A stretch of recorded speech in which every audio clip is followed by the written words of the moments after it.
To all my fellow brothers and sisters, peace be with you in the name of the Lord Jesus Christ. Today we're going to talk about what I would do if I was the devil, and my goal was to take over society. Some of you might recognize the title of being something written by a man named Paul Harvey, I think it is. I'm not 100% sure on the name. But he wrote this piece, and I'm not going to read from it. I just want to talk about my own ideas instead of read what he wrote. But I have no doubt that there will be some connections, because if we put our heads together, we can realize what the devil has done. And we'll talk, and it'll become even more apparent of the reason why I want to talk about this today after we're done. So, of course, the very first thing that I would do if I was the devil is I would get my people into positions in the government. And then when I had people in positions in the government, the very first thing I would do would be to establish publicly funded schools where people could send their children to my schools to be indoctrinated for free, but really just take it out of their taxes. Another thing I would do is I would completely take over the economics in that system.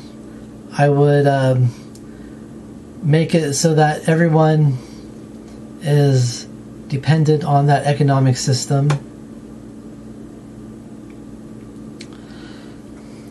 If I was the devil, I would put all my people within positions of the media so they can use the media as a platform to preach my ideas.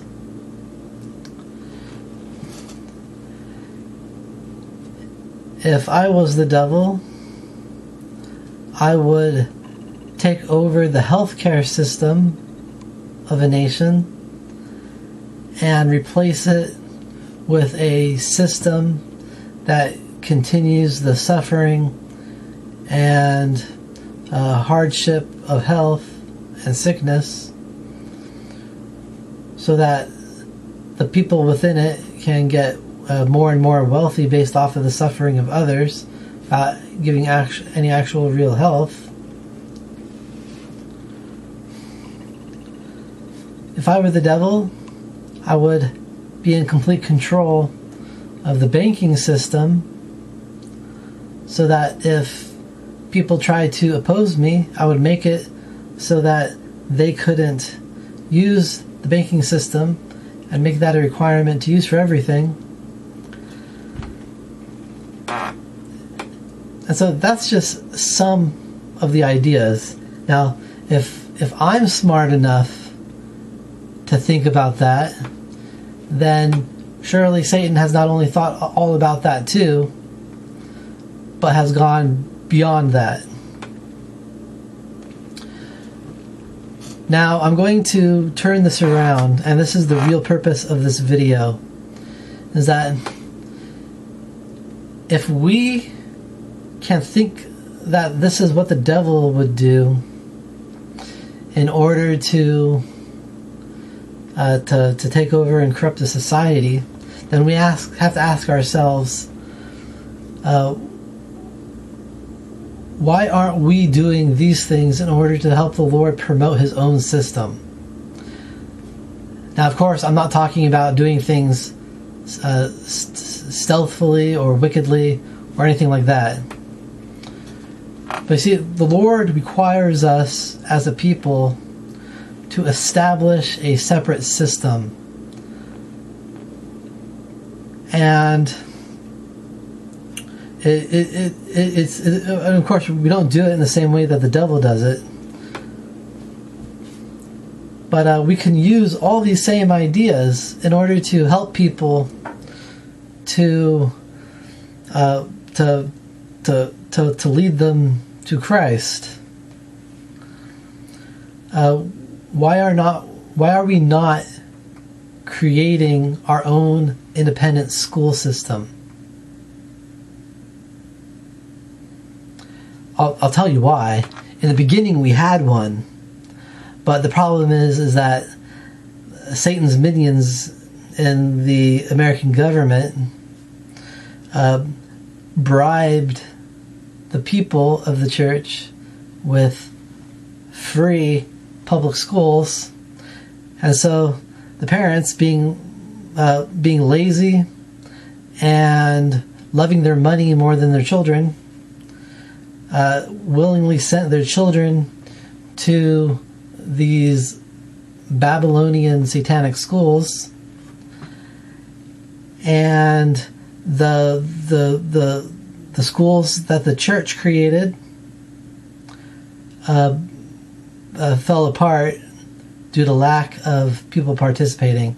And the difference was that the parents had to pay to send their kids to the church school, whereas the government school was paid by other people. And the only church school that has survived from that time is Brigham Young University. And of course, I know there's some subdivisions of that now, but that's the only one that's left. How come we don't have our own economic system? Well, I'll tell you why. It's because the Lord's economic system requires hard work, and people are lazy and they love money. See, the United Order is the Lord's economic system. People love money, they're lazy, and they're selfish. And so the United Order system fell apart, and the final nail in the coffin was that the government wanted it stopped. You see, people think that the American government wanted the church to stop polygamy. And that was not actually the case. They were using that as a front, because they knew that a lot of Americans did not like polygamy. And so they used that as an excuse to give themselves power to push the church. And when they did away with polygamy, they also did away with the United Order system. And that was because it was the United Order system that the government was actually attacking against the church. Because the devil doesn't like competition. In the devil's system, competition is a sin.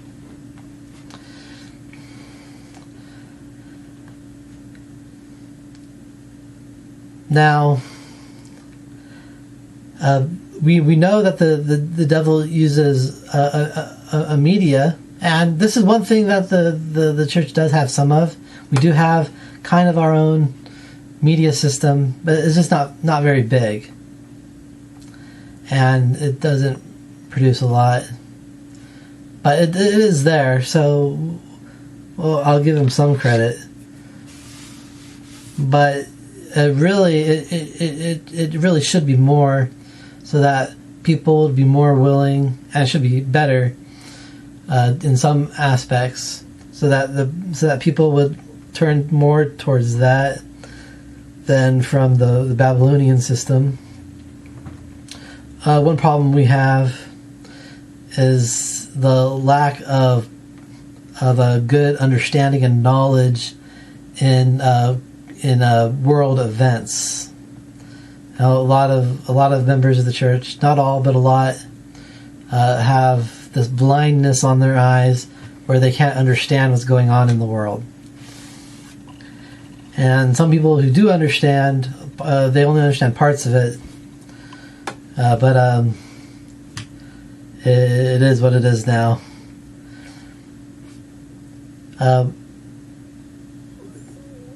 The banking system gives the devil a lot of power as well.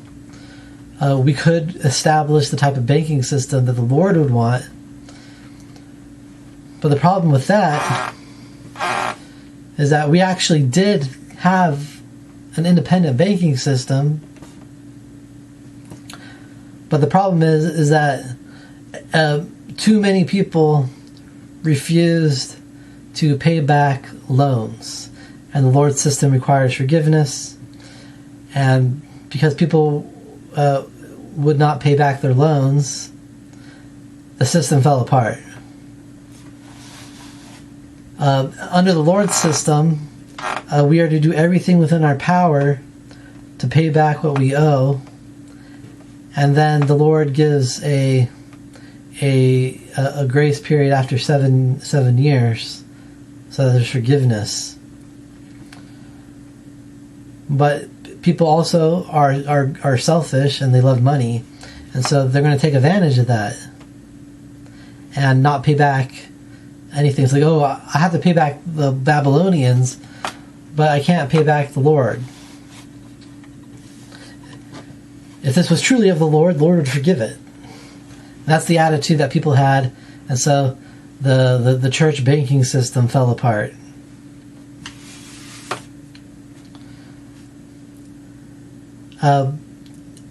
The devil has taken over our entire healthcare industry and replaced it with sick care, basically. The Lord has His own system, and we actually did. We did used to practice it as a people, but it was too slow for people. They wanted quick results, and so they abandoned the Lord's system, and the Lord removed the healers that He had appointed. And now look at our health. Everybody's sick and unhealthy all the time. Lots of people. And it's not what it could have been. And if we would have continued the Lord's system, we would see now how better it is than the world system is. And that's a problem. People do not put faith in the Lord's system. They like what the Lord has to offer, but they don't actually have faith in the system that the Lord established. Now, I'm not saying we can create these things now, and in fact, I think it's just too late. There has to be a cleansing before those things can happen again. But at the very least, we could acknowledge it and study it and prepare ourselves. And another problem is that in the devil's system, there's a lot of top-down pressure and enforcement and pushing. But in the Lord's system, the Lord is a system of free agency. The Lord tells us what He wants, and then we are free to do it or not do it. But if we don't do it, then the consequences that the Lord warned us about must take place.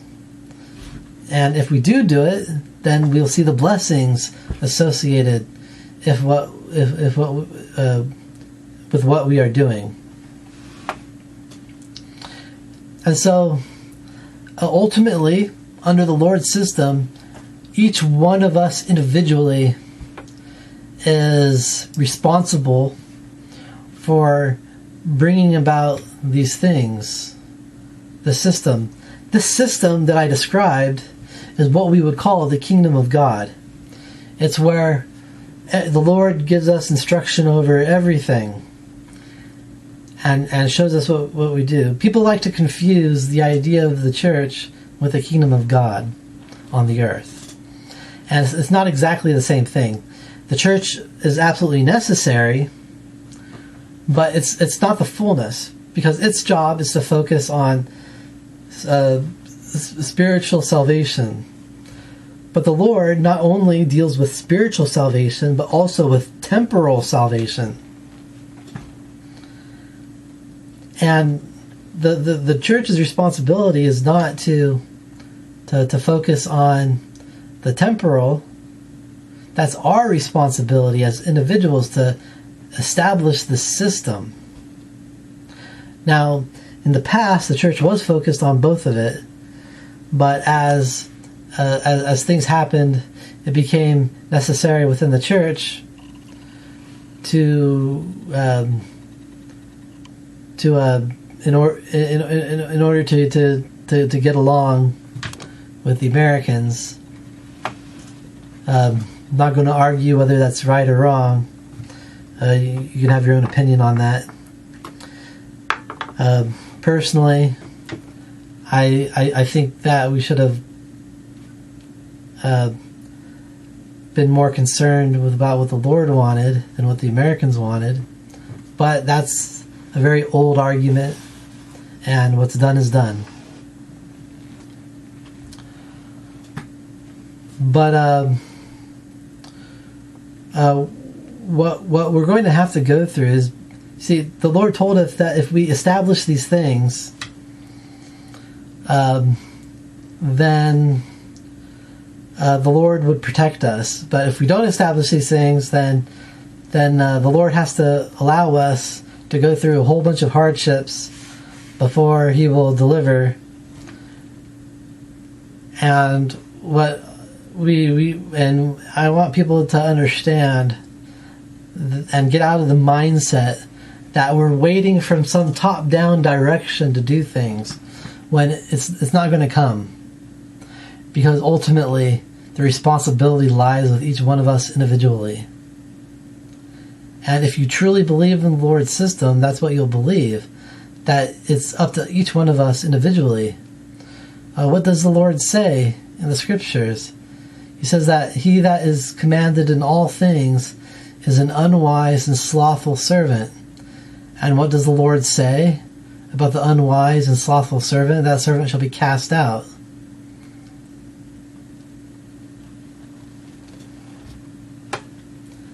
And so, let's get out of this mindset that we're waiting for people to tell us what to do, and start doing what we can using our own free agency. And I believe that if we do that, then that's how the Lord's system gets established. It's by everybody using their free agency to just go and do what the Lord says, and it'll get done. And I leave this with you in the name of Jesus Christ. Amen.